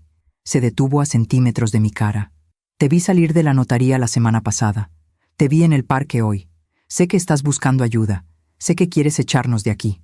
«Esta es mi casa, Emiliano. Puedo echarlos cuando yo quiera». Él sonrió. Esa sonrisa que ya me daba pesadillas. «No puedes, porque tengo derechos como inquilino, porque Isela es tu hija, y porque si intentas algo, voy a demostrar que estás loca, que estás senil, que no estás en condiciones de tomar decisiones». Ahí estaba, la amenaza que escuché ayer, la misma amenaza, ahora dicha en mi cara. «No estoy loca. Eso lo veremos». Isela se puso de pie. «Emiliano, ya basta». Pero su voz no tenía fuerza, no tenía convicción. Emiliano me dio la espalda. «Cuídate, Esperanza, porque estás jugando con fuego». Y subió las escaleras. Isela me miró. Por un momento vi a mi hija, a la verdadera Isela, a la niña que yo crié. Vi culpa en sus ojos, vi arrepentimiento, pero entonces bajó la mirada. Deberías tener más cuidado, mamá. Y me dejó sola en la sala. Subí a mi habitación, cerré la puerta con seguro, saqué el teléfono secreto y escribí un mensaje a Julián. Me amenazó. Me dijo que va a demostrar que estoy loca, que va a quitarme todo. Necesito ayuda. La respuesta llegó inmediatamente. Empieza a grabar todo, cada conversación, cada amenaza, y mantén ese teléfono bien escondido. Voy a hablar con un juez conocido mío. Vamos a preparar una orden de protección preventiva, pero necesito pruebas. Lo haré. Y Esperanza, si la situación se pone violenta, no dudes en llamarme, día o noche. ¿De acuerdo? De acuerdo. Guardé el teléfono. Esa noche, cuando todos dormían, bajé a la cocina. Necesitaba agua. Necesitaba aire. Y fue ahí, en la cocina oscura, donde vi algo que me heló la sangre. Sobre la mesa había un folder con el logo de un hospital psiquiátrico. Lo abrí con manos temblorosas. Dentro había documentos, formularios y una carta dirigida a un doctor. Estimado doctor Mendoza, le escribo para solicitar una evaluación psiquiátrica para mi suegra, la señora Esperanza Costilla, de 61 años. En los últimos meses hemos notado un deterioro cognitivo considerable. Olvida dónde pone las cosas y luego nos acusa de robarle. Tiene episodios de paranoia. Cree que la estamos vigilando o persiguiendo. Su comportamiento se ha vuelto errático e impredecible. Adjunto un registro de incidentes que he documentado en los últimos 2 meses. Solicito una evaluación completa para determinar si es necesario iniciar un proceso de interdicción por incapacidad mental. Atentamente, Emiliano Vargas Torres. Mis manos temblaban tanto que el papel se caía. Ya lo había hecho. Ya había iniciado el proceso. Ya había fabricado evidencia de que yo estaba loca, y ese registro de incidentes que mencionaba era el cuaderno del que habló por teléfono. Un cuaderno lleno de mentiras. Saqué mi teléfono personal. Con manos temblorosas le tomé fotografías a todos los documentos, a la carta, a los formularios, y guardé todo exactamente como estaba. Subí a mi habitación. Le envié las fotos a Julián por el teléfono secreto. Su respuesta llegó en minutos. Esto es oro, Esperanza. Es prueba de intento de fraude. Mañana a primera hora voy con un juez. Vamos a detener esto. ¿Qué hago mientras tanto? Actúa normal. No dejes que sepan que encontraste esto. Y mantente alerta. Si Emiliano sospecha que descubriste su plan, puede volverse violento. Está bien. Esperanza, aguanta un poco más. Ya casi terminamos con esto. Esa noche no dormí. Me quedé despierta, sentada en mi cama, con el teléfono secreto en una mano y la fotografía de Rodrigo en la otra. Ayúdame, amor, susurré. Ayúdame a salir de esto. Y mientras la noche avanzaba, mientras escuchaba los sonidos de la casa durmiendo, supe que se acercaba el final. Un final que sería doloroso, un final que sería necesario, pero un final al fin, porque ya no podía seguir viviendo así. Ya no podía seguir siendo prisionera en mi propia casa. Y aunque me doliera el alma, aunque me destrozara el corazón, sabía lo que tenía que hacer. Sabía que tenía que luchar, aunque esa lucha significara perder a mi hija para siempre. Aún me pregunto si hice lo correcto. ¿Y tú? ¿Qué habrías hecho en mi lugar? Los 2 días siguientes fueron los más largos de mi vida. Tuve que actuar como si nada hubiera pasado, como si no supiera del plan, como si no hubiera visto los documentos. Como si mi mundo no se estuviera derrumbando. Julián me llamó al teléfono secreto el lunes por la mañana. Esperanza, ya hablé con el juez. Está dispuesto a escucharte, pero necesita que presentes una denuncia formal. Y necesita que tengas más pruebas de las amenazas verbales. ¿Qué tipo de pruebas? Grabaciones, videos, testigos, algo que demuestre que Emiliano te ha amenazado directamente. Julián, si empiezo a grabar conversaciones, él se va a dar cuenta. No tiene que darse cuenta. Usa tu teléfono. Déjalo grabando en tu bolsillo o en la mesa, como si estuviera ahí por accidente. Respiré profundo. Está bien. Lo intentaré. Y Esperanza, ten mucho cuidado. Si Emiliano sospecha algo, la situación puede escalar. Mantén tu teléfono personal siempre contigo. Y si sientes peligro, márcame de inmediato al número de emergencia que te di. Lo haré. Esa tarde, cuando Emiliano llegó de la calle, yo estaba en la cocina preparando la cena. Entró como siempre, con esa actitud de dueño de todo. Esperanza, necesito hablar contigo. Dejé el cuchillo sobre la tabla de picar. ¿De qué? De dinero. Ya llegó tu pensión de este mes, ¿verdad? Sí. Bien. Necesito 4,000 pesos. Sentí que la sangre me hervía, pero me contuve. Saqué mi teléfono personal del bolsillo del delantal. Lo puse sobre la mesa de la cocina, con la pantalla hacia abajo, como si lo hubiera dejado ahí sin querer. Pero antes, activé la grabadora de voz. Emiliano, ya te he dado dinero los últimos meses, no puedo seguir dándote más. No te estoy pidiendo permiso, te estoy diciendo lo que vas a hacer. ¿Y si me niego? Emiliano se acercó a mí. Su rostro estaba a centímetros del mío. Si te niegas, las cosas se van a poner muy feas para ti, vieja, muy feas. ¿Me estás amenazando? Te estoy advirtiendo. Aquí las cosas se hacen como yo digo.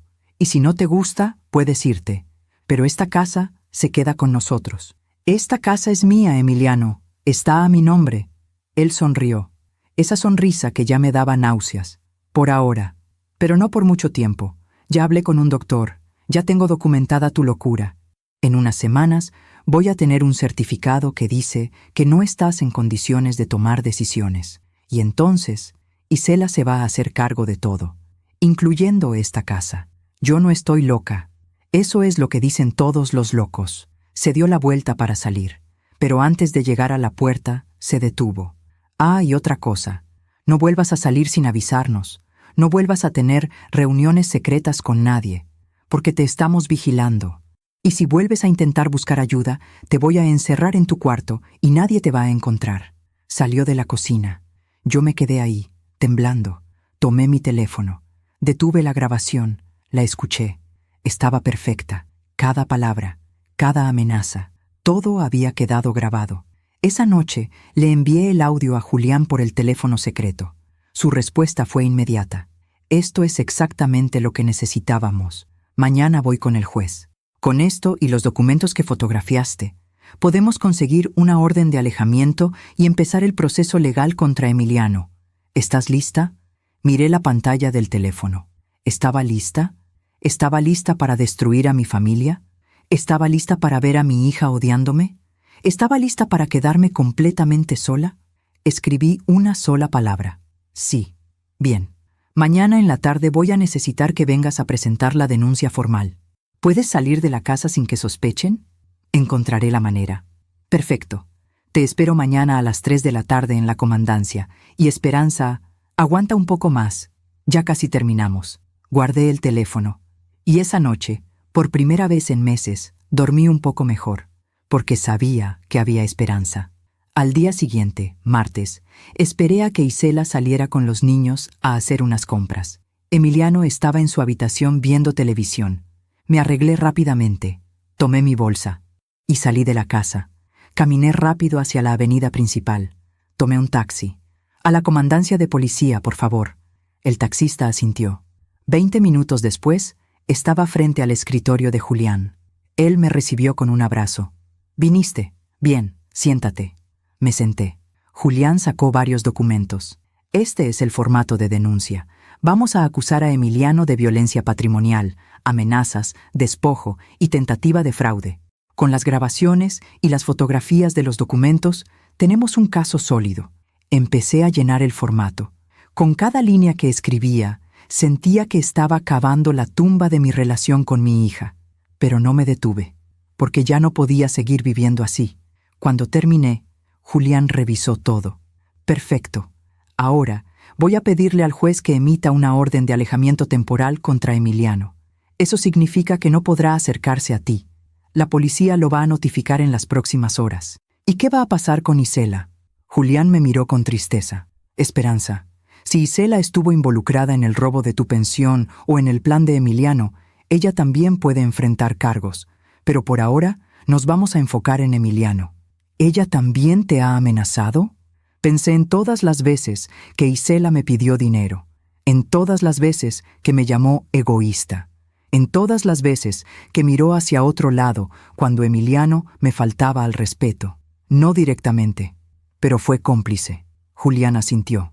Entiendo. Vamos paso por paso. Primero sacamos a Emiliano de tu casa, después vemos qué hacemos con Isela. Firmé la denuncia. Julián me acompañó hasta la puerta. Esperanza, en unas horas vamos a ir a tu casa a notificar a Emiliano.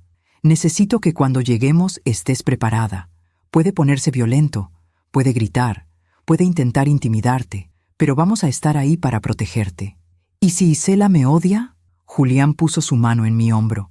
Puede que te odie ahora, pero algún día, cuando entienda lo que ese hombre estaba haciendo, te va a agradecer. Y si no lo hace, al menos tú estarás a salvo. Regresé a casa en otro taxi. Cuando llegué, Isela ya había regresado. Estaba en la cocina preparando la comida. Hola, mamá. ¿Dónde estabas? Fui al doctor. ¿Al doctor? ¿Estás enferma? Solo un chequeo de rutina. Isela me miró con desconfianza. ¿Qué doctor? El doctor Ramírez, mi médico de siempre. Mentí con tanta naturalidad que me sorprendí a mí misma. Isela no dijo nada más, pero supe que no me creyó. A las 5 de la tarde escuché las sirenas. Mi corazón empezó a latir como loco. 2 patrullas se estacionaron frente a mi casa. Julián bajó de una de ellas, acompañado de 3 oficiales más. Emiliano salió corriendo de su habitación. ¿Qué carajos pasa? ¿Por qué hay patrullas aquí? Isela salió de la cocina. Mamá, ¿qué está pasando? Yo no dije nada. Julián tocó a la puerta. Emiliano abrió. ¿Quién es usted? Comandante Julián Ortega. ¿Es usted Emiliano Vargas Torres? Sí. ¿Qué quiere? Tengo una orden de alejamiento en su contra. Ha sido acusado de violencia patrimonial, amenazas, despojo y tentativa de fraude contra la señora Esperanza Costilla. Tiene que desalojar esta propiedad inmediatamente. El rostro de Emiliano se puso rojo. ¿Qué? Esto es una locura. No es una locura, señor. Es una orden judicial. Tiene 30 minutos para recoger sus pertenencias personales y abandonar la propiedad. Emiliano se volteó hacia mí. ¿Fuiste tú? ¿Tú hiciste esto? No respondí. Isela se acercó. Mamá, ¿qué hiciste? Finalmente hablé. Lo que debía hacer hace meses. Protegerme. Emiliano caminó hacia mí. Julián se interpuso inmediatamente. Un paso más y lo arresto por desacato. Emiliano apretó los puños. Esto no se va a quedar así, vieja estúpida. Te vas a arrepentir. Ya me escuchó, señor Vargas. Cualquier amenaza adicional será documentada. Ahora, recoja sus cosas. Emiliano subió las escaleras hecho una furia. Isela se quedó ahí, mirándome con una expresión que nunca olvidaré. No era solo enojo, era odio. ¿Cómo pudiste hacerle esto a tu propia familia, mamá? Isela, él te estaba usando. Nos estaba usando a las 2. Vendió mis joyas, infló los recibos, planeaba quitarme mi casa haciéndome pasar por loca. Eso no es cierto. Saqué mi teléfono. Le puse la grabación. Isela escuchó la voz de su esposo. Cada palabra, cada amenaza. Cuando terminó, ella tenía lágrimas en los ojos. Pero no eran lágrimas de arrepentimiento, eran lágrimas de rabia. Tú lo provocaste, tú lo obligaste a hacer esto con tu egoísmo. Isela. No, mamá, no quiero escucharte. Elegiste a la policía sobre tu propia familia. Elegiste tu dinero sobre tus nietos. Yo no elegí nada. Emiliano me obligó. Emiliano bajó las escaleras con 2 maletas. Vámonos, Isela. Mi hija lo miró. ¿A dónde vamos a ir? A casa de mi hermano. Por ahora. Isela subió corriendo las escaleras. Empezó a empacar cosas a toda prisa. Yo me acerqué a Julián. No quiero que se lleven a los niños. Julián negó con la cabeza. Esperanza, son sus nietos, pero Isela es la madre. No podemos impedir que se los lleve a menos que haya una orden judicial que lo autorice. Y eso lleva tiempo. ¿Y si no los vuelvo a ver? Entonces tendrás que luchar por ese derecho. Pero primero necesitas estar a salvo. 20 minutos después, Isela bajó con los niños. Sebastián y Valeria me miraban confundidos. «Abuela, ¿por qué nos vamos?», preguntó Sebastián. «Porque tu abuela es una mala persona», respondió Isela. Esas palabras me atravesaron como un cuchillo. «Isela, no les digas eso. Es la verdad». Salieron de la casa. Emiliano me lanzó una última mirada llena de veneno. «Esto no termina aquí». Y se fueron. Los vi subir a un carro. Los vi alejarse. Y en ese momento me quedé completamente sola. Julián puso su mano en mi hombro. «Lo hiciste bien, Esperanza. Sé que duele, pero lo hiciste bien». Cerré la puerta y me dejé caer en el piso del recibidor y lloré. Lloré como no había llorado en años, porque había ganado mi casa, pero había perdido a mi hija y a mis nietos, y no sabía si algún día los volvería a ver. Julián se quedó conmigo un rato, me preparó un té, se aseguró de que estuviera bien. Antes de irse, me dejó su número personal. Cualquier cosa, Esperanza, cualquier cosa. Esa noche, caminé por mi casa. La casa que ahora estaba vacía, la casa que ahora era solo mía. Subí a mi habitación, saqué el teléfono secreto. Le escribí a Julián: gracias por todo. No sé qué hubiera hecho sin ti. No tienes que agradecer. Hiciste lo correcto. Descansa. Mañana seguimos con el proceso. Guardé el teléfono. Me acosté en mi cama y miré por la ventana hacia el jardín oscuro, donde alguna vez crecieron mis bugambilias, donde alguna vez jugaron mis nietos, donde alguna vez fui feliz. Y pensé, ¿valió la pena? No lo sabía todavía, pero sabía una cosa: ya no era una prisionera, ya no vivía con miedo, ya no me iban a robar, ya no me iban a golpear. Y eso, de alguna forma, tenía que valer algo. Los primeros días después de que se fueron extraños. La casa estaba en silencio, un silencio que no había experimentado desde que ellos se mudaron. No había gritos, no había portazos, no había pasos pesados en las escaleras, solo silencio. Y aunque ese silencio debería haberme traído paz, me traía algo más: soledad. Una soledad tan profunda que a veces me sentaba en la sala y me preguntaba si había hecho lo correcto. Julián me llamaba todos los días. ¿Cómo estás, Esperanza? Bien, mentía. ¿Has sabido algo de Isela? No, nada. Y era verdad. Mi hija no había llamado, no había enviado mensajes, no había dado señales de vida. Era como si yo hubiera muerto para ella. Una semana después del desalojo, Julián vino a visitarme. Traía más documentos. Esperanza, tenemos que hablar sobre los siguientes pasos. Nos sentamos en la mesa de la cocina.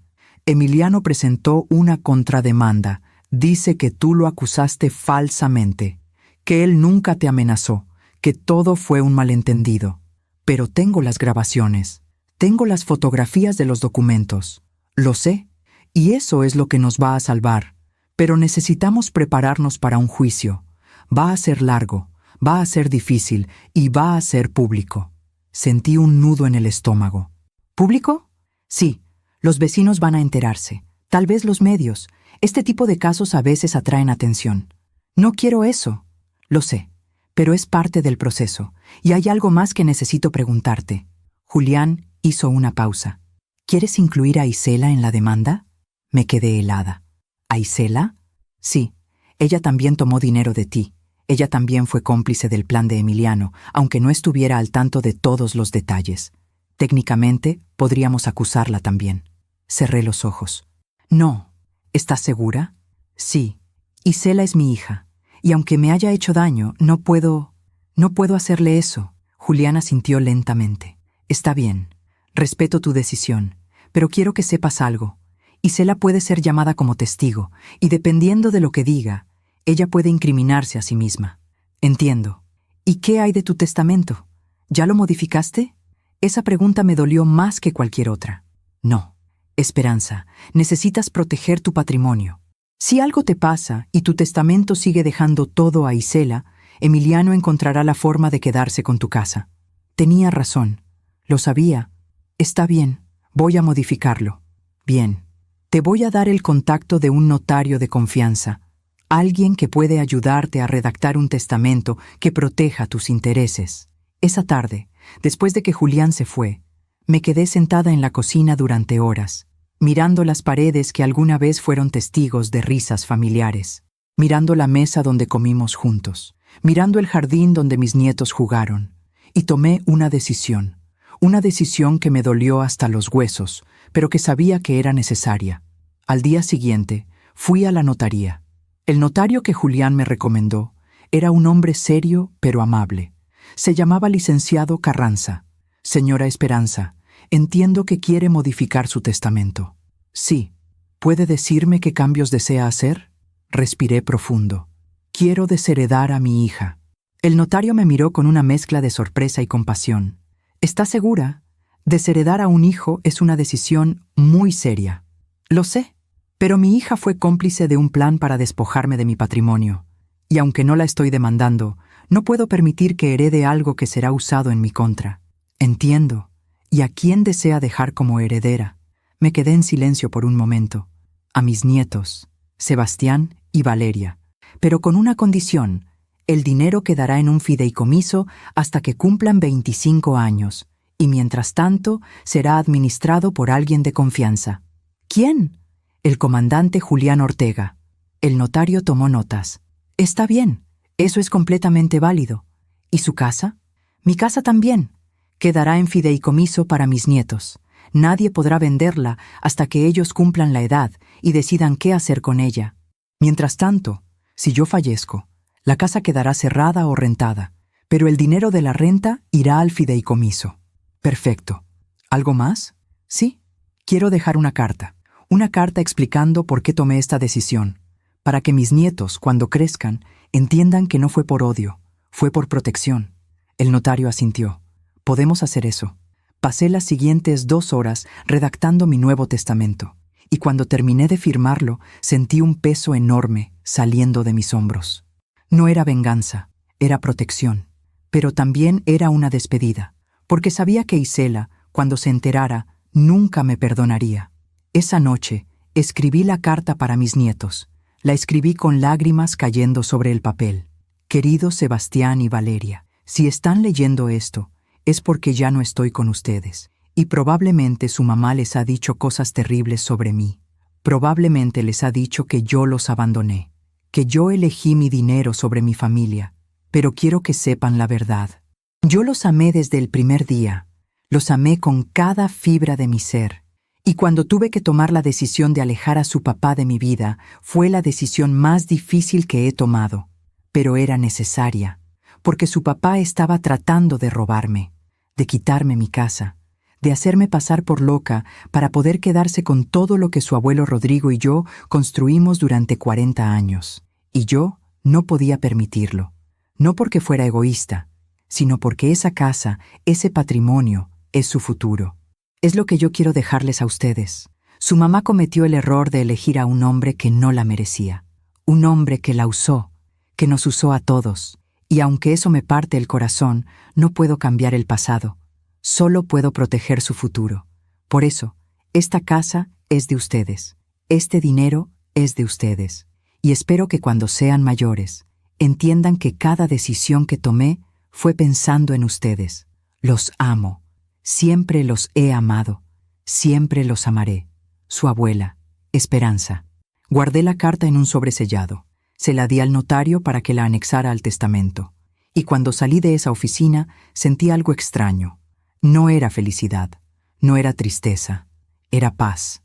Una paz dolorosa, pero paz al fin. Los siguientes días fueron de reconstrucción. Empecé a limpiar la casa, a deshacerme de todo lo que Emiliano había traído, de todos los muebles feos que había puesto en mi sala, de todas las cosas que no eran mías.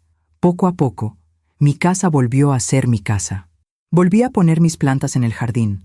Compré nuevas bugambilias y las planté en el mismo lugar donde Emiliano había arrancado las otras. Volví a cocinar para mí, comidas sencillas, sopas, guisados, arroz con leche. Volví a salir al parque, a caminar, a saludar a mis vecinas. La señora Remedios, mi vecina de al lado, me detuvo un día. Esperanza, me enteré de lo que pasó. Cuánto lo siento. Gracias, doña Remedios. ¿Estás bien? Sí, estoy bien. Si necesitas algo, aquí estoy. Y me abrazó. Ese abrazo me recordó que no estaba completamente sola, que todavía había gente buena en el mundo. Un mes después del desalojo, recibí una llamada inesperada. Era Isela. Mi corazón se aceleró cuando vi su nombre en la pantalla. ¿Hola? Mamá. Su voz sonaba fría, distante. Isela, ¿cómo estás? ¿Cómo están los niños?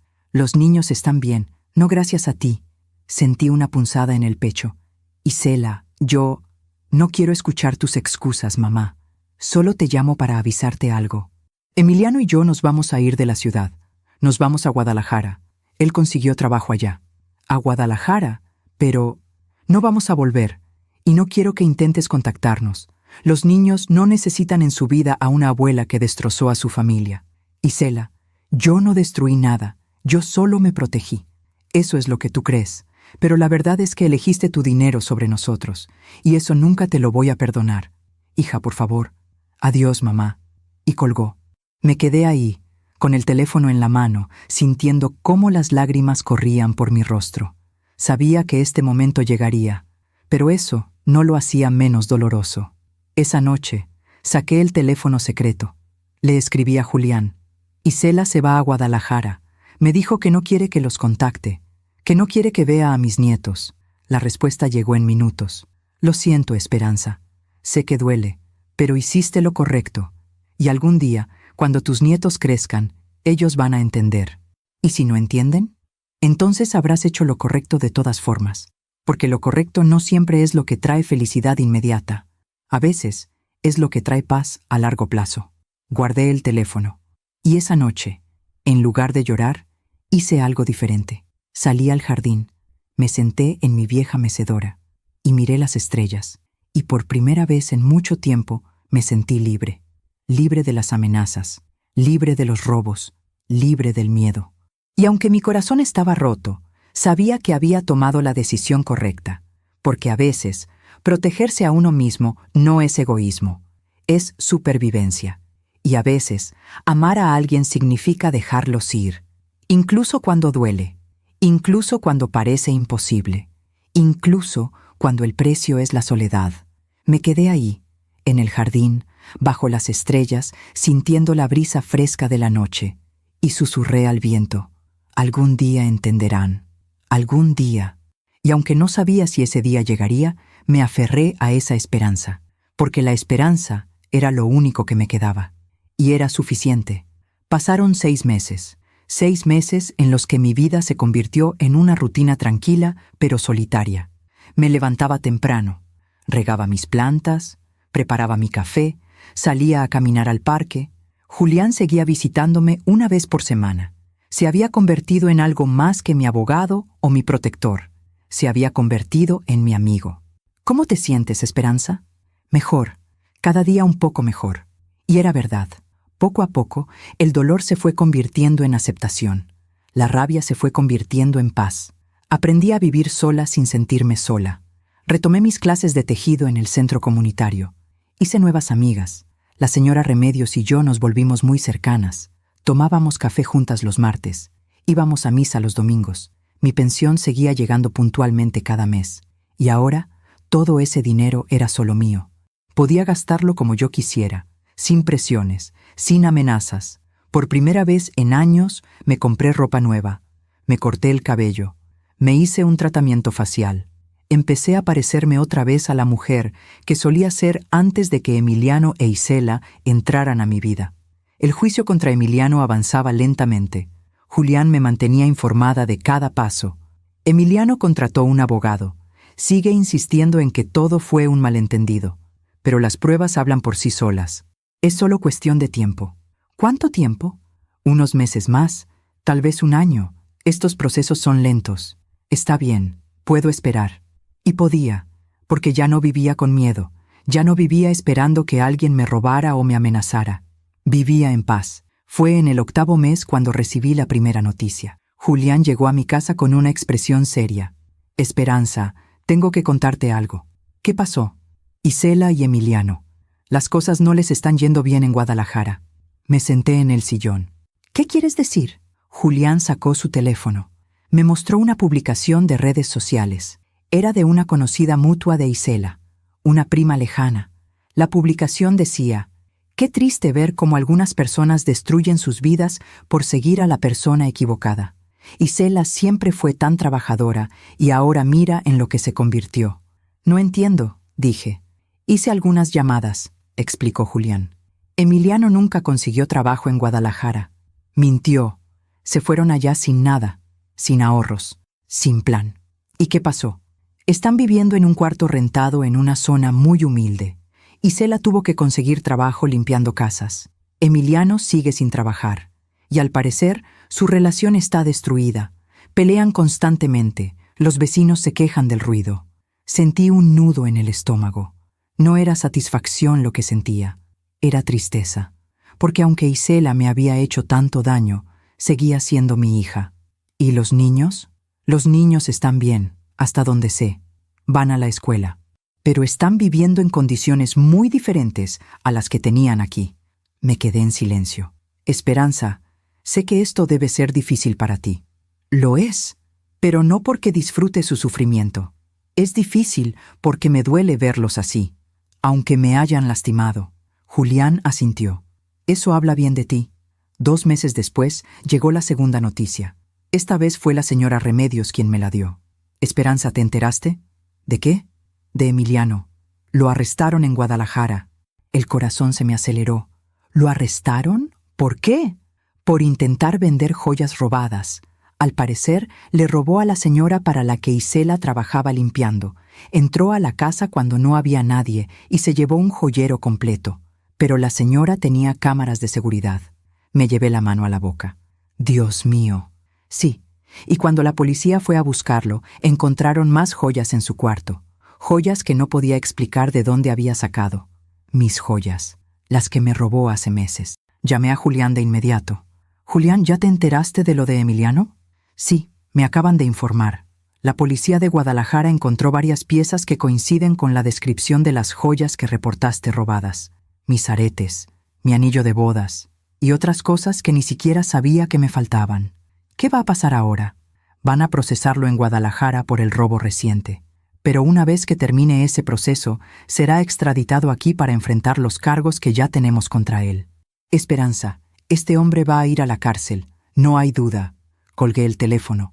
Y no sentí alegría, no sentí venganza, solo sentí cansancio. Cansancio de todo este dolor, de toda esta destrucción. 3 semanas después, recibí una llamada. Era un número desconocido. «¿Hola? ¿Mamá?» Era Isela. Su voz sonaba rota, destruida. «Isela. Mamá, necesito hablar contigo». «Está bien, habla». Escuché sollozos del otro lado de la línea. «Arrestaron a Emiliano. Está en la cárcel. ¿Y yo? Yo no tengo dinero para un abogado. No tengo dinero para nada. Apenas tengo para comer. Isela, sé que no tengo derecho a pedirte nada. Sé que te hice daño. Sé que fui una mala hija. Pero por favor, mamá, por favor, necesito ayuda.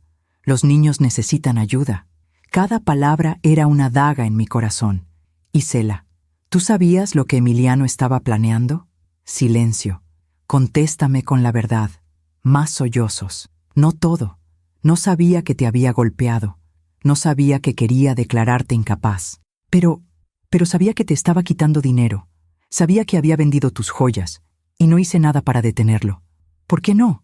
Porque tenía miedo. Tenía miedo de quedarme sola. Tenía miedo de que si lo dejaba, no iba a poder mantener a mis hijos sola. Y pensé que si tú nos dabas dinero, todos estaríamos bien. Pero no estaban bien, Isela. Estaban destruyéndome. Lo sé, mamá. Y lo siento. De verdad lo siento». Cerré los ojos. «Isela, no voy a ayudarte con un abogado para Emiliano. Mamá, por favor». «No, ese hombre me robó, me amenazó, me golpeó y planeó quitarme todo. No voy a mover un dedo para ayudarlo». «Está bien, lo entiendo. Pero, ¿y los niños? ¿Y yo? Mamá, no tengo trabajo estable. Apenas me alcanza para pagar la renta. Sebastián necesita lentes y no puedo pagarlos. Valeria está comiendo solo frijoles y arroz». Sentí que el corazón se me partía en 2. «¿Qué quieres que haga, Isela?» «No lo sé. Solo necesito ayuda. Cualquier ayuda». Respiré profundo. «Te voy a hacer una transferencia. 3,000 pesos, pero con una condición». «¿Cuál?» «Que uses ese dinero solo en los niños, en comida, en útiles escolares, en lo que ellos necesiten. No en abogados para Emiliano, no en rentas caras, solo en los niños». «Sí, mamá, sí, lo prometo». «Y otra cosa, Isela, esto no significa que estemos bien, no significa que olvidé lo que pasó, pero no voy a dejar que mis nietos sufran por los errores de sus padres. Gracias, mamá, gracias». «¿Isela? ¿Sí? ¿Todavía amas a Emiliano?» Hubo un largo silencio. «No lo sé. Tal vez lo amaba, o tal vez solo tenía miedo de estar sola. Pero ahora que veo en lo que se convirtió nuestra vida, creo que nunca lo conocí realmente. Él te usó, Isela. Nos usó a las 2. Lo sé. Colgamos. Esa tarde hice la transferencia. 3,000 pesos. No por Isela, por Sebastián y Valeria. Julián vino a visitarme al día siguiente. Escuché que hablaste con Isela. ¿Cómo te enteraste? Porque te conozco, Esperanza, y porque imaginé que te iba a buscar. Le di dinero, solo para los niños. Julián asintió. Hiciste bien, pero ten cuidado, no dejes que vuelva a manipularte. No lo hará. Ya aprendí. 3 meses después llegó la noticia final. Emiliano fue sentenciado a 5 años de prisión en Guadalajara por robo. Y después de cumplir esa sentencia, sería transferido a la Ciudad de México para enfrentar los cargos de violencia patrimonial, amenazas y fraude.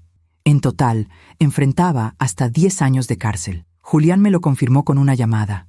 Se acabó, Esperanza. Ganamos. Pero yo no sentí que había ganado nada.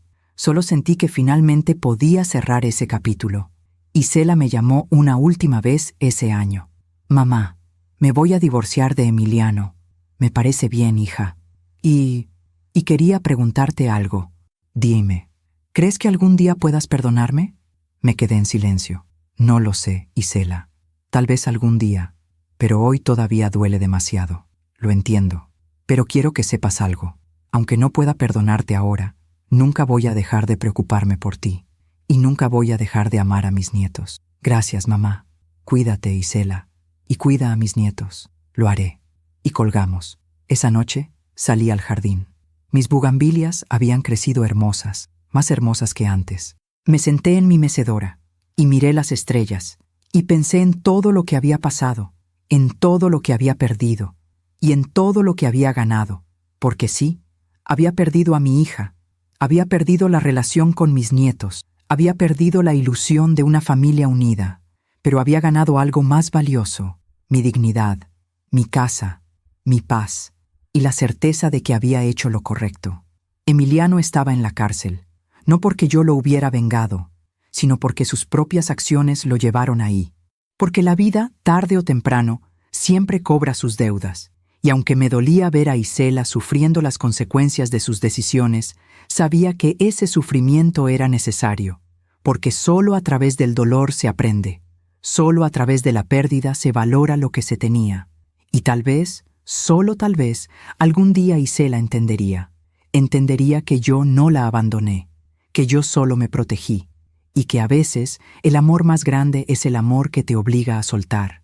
Me quedé ahí, bajo las estrellas, sintiendo la brisa fresca, y por primera vez en mucho tiempo sonreí, porque sabía que iba a estar bien, porque sabía que el karma había hecho su trabajo, y porque sabía que aunque el camino fue doloroso, valió la pena, valió cada lágrima, cada noche sin dormir, cada momento de soledad, porque al final aprendí la lección más importante de todas, que a veces la justicia no llega de nuestras manos, llega del universo, y llega justo cuando tiene que llegar.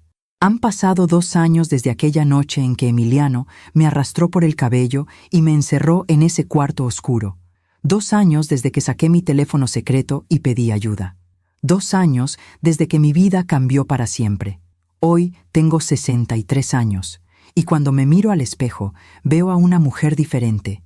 Veo arrugas que no estaban antes, canas que se multiplicaron, pero también veo algo más. Veo fortaleza, veo dignidad, veo paz. Mi casa sigue siendo mi refugio. La he ido llenando de nuevo con cosas que me hacen feliz. Plantas en cada rincón, fotografías de Rodrigo, libros que siempre quise leer y nunca tuve tiempo. El jardín está más hermoso que nunca. Las bugambilias crecieron tanto que la señora Remedios dice que parecen nubes rosadas flotando sobre la cerca. Sigo saliendo al parque todos los días. Sigo tomando café con mis amigas. Sigo asistiendo a mis clases de tejido. Mi vida es sencilla, pero es mía. Julián sigue visitándome. Ya no como mi abogado, sino como mi amigo. Tomamos café, platicamos, reímos. Hace unos meses me confesó algo. Esperanza, cuando me llamaste esa noche hace 2 años, no sabía qué tan grave era tu situación.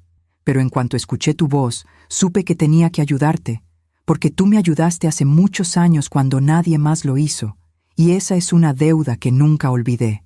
Tú no me debías nada, Julián. Claro que sí, y más que eso, Me alegra haber estado ahí. Me alegra haber sido parte de tu recuperación. Esas palabras me conmovieron profundamente, porque me recordaron que aunque perdí una familia, gané amistades verdaderas. El juicio contra Emiliano terminó hace 6 meses. Fue declarado culpable de todos los cargos: violencia patrimonial, amenazas, fraude, despojo intentado. En total, lo sentenciaron a 12 años de prisión. 12 años en los que no podrá hacerle daño a nadie más. Cuando Julián me dio la noticia, no sentí alegría. No sentí venganza cumplida. Solo sentí alivio. Alivio de que finalmente había terminado. Mis joyas fueron recuperadas. Mi anillo de bodas, mis aretes de oro, todo. Cuando me los devolvieron, lloré. No porque fueran valiosos, sino porque representaban memorias, momentos con Rodrigo, pedazos de una vida que pensé que había perdido para siempre. Ahora los guardo en una caja de seguridad en el banco.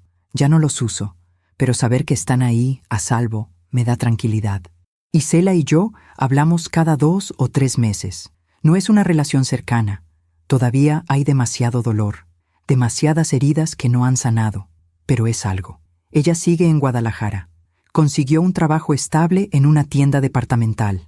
Nada lujoso, pero suficiente para mantener a sus hijos. Se divorció de Emiliano hace 1 año. Dice que fue la mejor decisión de su vida.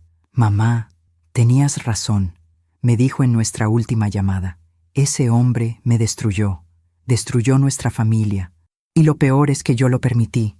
Lo importante es que ya saliste de ahí, hija. Sí, pero perdí tanto en el camino. Te perdí a ti. Perdí tu confianza. Perdí años de mi vida. Todavía eres joven, Isela. Todavía puedes reconstruir. Lo estoy intentando, mamá. De verdad lo estoy intentando. Y yo le creo, porque aunque todavía no puedo perdonarla completamente, veo en ella un cambio. Veo arrepentimiento genuino. Veo crecimiento. Y eso me da esperanza. Mis nietos, Sebastián y Valeria, ahora tienen 11 y 9 años. Hablo con ellos por videollamada 1 vez al mes. Isela me lo permite. Al principio, las conversaciones eran incómodas. Los niños me veían con desconfianza, con la historia que Isela les había contado durante meses. Pero poco a poco, esa desconfianza se fue desvaneciendo. Ahora me cuentan de la escuela, de sus amigos, de sus sueños. Sebastián quiere ser veterinario. Valeria quiere ser maestra.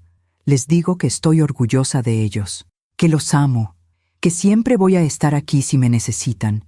Y aunque no puedo abrazarlos, aunque no puedo verlos crecer de cerca, al menos puedo estar presente en sus vidas de esta manera. El testamento que modifiqué hace 2 años sigue vigente. Todo lo que tengo será de ellos cuando yo ya no esté. La casa, los ahorros, todo. Y la carta que escribí sigue guardada en la notaría, esperando el día en que ellos la lean, esperando el día en que entiendan. A veces, cuando estoy sola en la casa, me pregunto si tomé las decisiones correctas, si debí haber sido más paciente con Isela, si debí haber dado más oportunidades. Pero entonces recuerdo esa noche, recuerdo el dolor del cabello siendo arrancado, recuerdo el sabor de la sangre en mi boca, recuerdo el miedo de estar encerrada en ese cuarto oscuro, y sé que no tuve opción, que lo que hice fue supervivencia, no venganza, no egoísmo, supervivencia. Y si tuviera que hacerlo de nuevo, tomaría las mismas decisiones, porque aprendí algo muy importante en estos 2 años. Aprendí que amarse a uno mismo no es egoísmo. Aprendí que poner límites no es crueldad. Aprendí que proteger tu paz es un acto de amor propio. Y aprendí que a veces, la familia que eliges es más fuerte que la familia de sangre. La señora Remedios se ha convertido en la hermana que nunca tuve. Julián se ha convertido en el hijo que Isela no pudo ser. Mis amigas del tejido se han convertido en mi red de apoyo. Y aunque extraño lo que pudo haber sido, estoy agradecida por lo que es. Hace unas semanas, mientras regaba las bugambilias, encontré algo enterrado en la tierra. Una pequeña cajita de metal oxidada. La abrí con cuidado. Dentro había una fotografía vieja, una fotografía de Isela cuando tenía 5 años. Estaba en el jardín, sonriendo, con las manos llenas de tierra, plantando flores conmigo. Me quedé mirando esa fotografía durante mucho tiempo y lloré. Lloré por la niña que fue. Lloré por la mujer en la que se convirtió. Lloré por todo lo que se perdió en el camino, pero también sonreí, porque esa niña de la fotografía todavía existe en algún lugar, y tal vez, solo tal vez, algún día volverá. Guardé la fotografía en mi habitación, en un marco pequeño sobre mi buró, para recordarme que aunque las personas cambian, el amor no desaparece, solo se transforma. Anoche tuve un sueño. Soñé con Rodrigo. Estábamos en el jardín. Él estaba plantando bugambilias. Yo estaba preparando café de olla, y me dijo algo que me quedó grabado al despertar. Hiciste bien, amor. Estoy orgulloso de ti. No sé si fue realmente un sueño, o solo mi subconsciente dándome el permiso que necesitaba, pero me dio paz. Hoy, mientras escribo esta historia en mi mente, mientras la repaso para contarla, sé exactamente por qué necesito compartirla. No para buscar compasión, no para buscar venganza, sino para que otra mujer, en algún lugar, sepa que no está sola, que si está viviendo lo que yo viví, hay salida, que si está siendo abusada, manipulada, despojada, hay esperanza, que no tiene que aguantar, que no tiene que quedarse callada, que tiene derecho a protegerse, que tiene derecho a vivir en paz, y que el amor a la familia no significa permitir el abuso. Si mi historia puede ayudar a una sola mujer a abrir los ojos, a tomar su teléfono, a pedir ayuda, entonces todo lo que viví habrá valido la pena, porque el silencio protege al abusador, pero la verdad libera a la víctima. Y yo ya no soy una víctima, soy una sobreviviente. Tengo 63 años, vivo sola en mi casa. Mis bugambilias florecen cada primavera. Y aunque mi vida no es perfecta, es mía. Y eso es suficiente. Esta mañana, mientras tomaba mi café en el jardín, vi una mariposa posarse sobre las bugambilias. Era amarilla, brillante, hermosa, y pensé en algo que mi madre solía decirme cuando era niña. Las mariposas son las almas de nuestros seres queridos que vienen a visitarnos. No sé si creo en eso, pero me gusta pensarlo. Me gusta pensar que Rodrigo vino a verme. Me gusta pensar que está orgulloso. Me gusta pensar que todo estará bien. Y sabes algo, querida amiga, que me escuchas desde donde estés. Todo estará bien. Tal vez no hoy, tal vez no mañana, pero algún día, porque la vida siempre encuentra la forma de equilibrarse. El karma siempre cobra sus deudas, y la justicia, aunque tarde, siempre llega. Solo tienes que ser lo suficientemente fuerte para aguantar hasta que llegue. Solo tienes que ser lo suficientemente valiente para pedir ayuda. Y solo tienes que recordar una cosa, que tu vida te pertenece, y nadie, absolutamente nadie, tiene derecho a quitártela. Gracias por escucharme hasta el final.